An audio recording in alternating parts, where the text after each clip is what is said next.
Hello નમસ્કાર મિત્રો। અગાઉ આપણે મધ્યસ્થ કઈ રીતે શોધવો, મધ્યક કઈ રીતે શોધવો, બહુલક કઈ રીતે શોધવો તેના ઘણા બધા એક્ઝામ્પલ આપણે જોયા।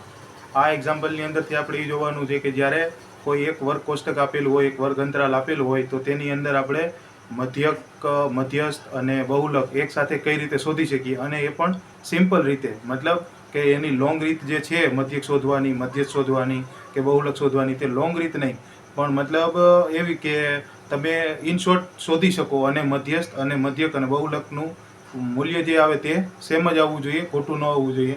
તો આપણે તે કઈ રીત છે શોર્ટ રીત, અને તે આપણે કેમ ઇઝીલી શોધી શકીએ મધ્યસ્થ, મધ્યક અને બહુલક કોઈ એક જ વર્ગ અંતરાલ માટે, તે માટે આ વિડીયો બનાવ્યો છે, તો તમે જુઓ વિડીયો। हेलो नमस्कार मित्रों। अगाऊ આપણે વિડીયો જોયો હતો કે મધ્યક, મધ્યસ્થ અને બહુલક એક જ વર્ગઅંતરાલ માટે કઈ રીતે શોધી શકાય। અહીંયા અક્ષરોની સંખ્યા અને અટકોની સંખ્યા આપેલી છે, તે પ્રમાણે આપણે એમાં મધ્યસ્થ અને મધ્યક અને બહુલકની કિંમત શોધવાની છે।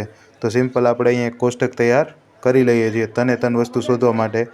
પહેલાં અહીંયા અક્ષરોની સંખ્યા આપેલી છે, બરાબર, અને અહીંયા અટકોની સંખ્યા। આપણે જે કોષ્ટકની અંદર બે વસ્તુ આપેલી છે તે પહેલાં આપણે અહીંયા સિમ્પલ લખી લઈએ।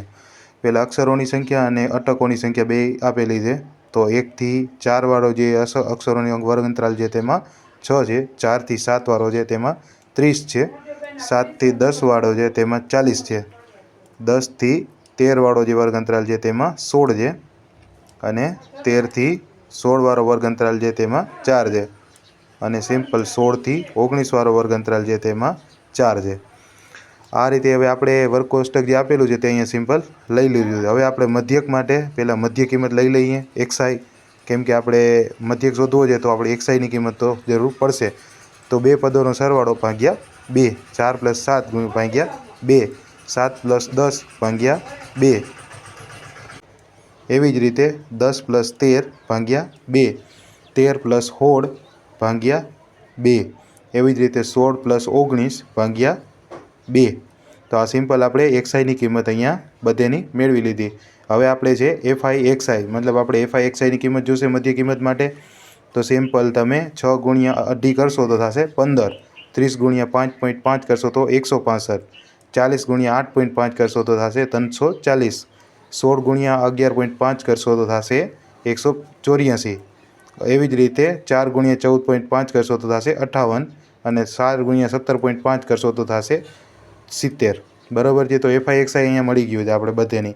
તો અહીંયા આપણે ટોટલ આવૃત્તિ છે એનો ટોટલ મારી લઈએ તો થશે 100, અને FI XI નો ટોટલ અહીંયા આપણે મારી લઈએ, FI XI ની કિંમત કેટલી થાય તો એ થશે 832, બરાબર છે। તો અહીંયા FI XI ની કિંમત પણ મળી ગઈ। હવે આપણે એક અગત્યનું પદ લઈ લઈએ, સંચયી આવૃત્તિ, મધ્યસ્થ અને બહુલક આપણે શોધવા માટે। તો સંચયી આવૃત્તિ 6, 6 + 30 મતલબ થશે 36, 40 + 36 મતલબ 76, અને 76 + 16 મતલબ થશે 92, એક જ મિનિટ, હા 92, અને 92 + 4 કરશો એટલે 96, અને 96 + 4 કરશો એટલે 100। હવે આપણે સંચયી આવૃત્તિવાળું પદ પણ અહીંયા લઈ લીધું છે।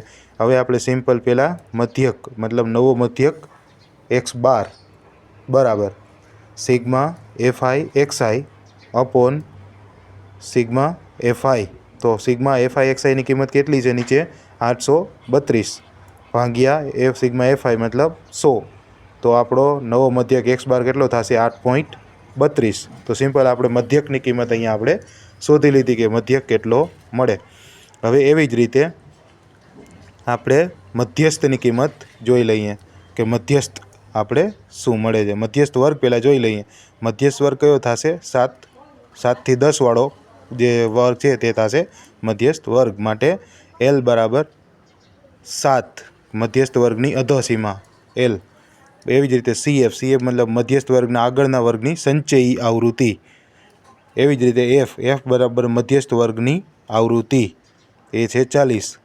એવી જ રીતે H બરાબર મધ્યસ્થ વર્ગની વર્ગ લંબાઈ, બરાબર છે। તો ટોટલ કેટલી થશે બધી આપણે વેલ્યુ અહીંયા મળી ગઈ છે। તો મધ્યસ્થનું સૂત્ર અહીંયા લગાડીએ, મધ્યસ્થ બરાબર L + n/2 - CF / F × H। તો આપણે મધ્યસ્થનું સૂત્ર અહીંયા તો આપણે લખી દીધું છે।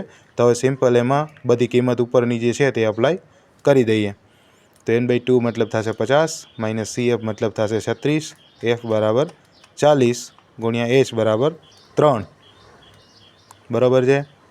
તો સિમ્પલ આને તમે સોલ્વ આઉટ કરો એટલે થશે 7. તો 50 માઇનસ 14 અને 14 ગુણ્યા 3 કરશો એટલે થશે 42.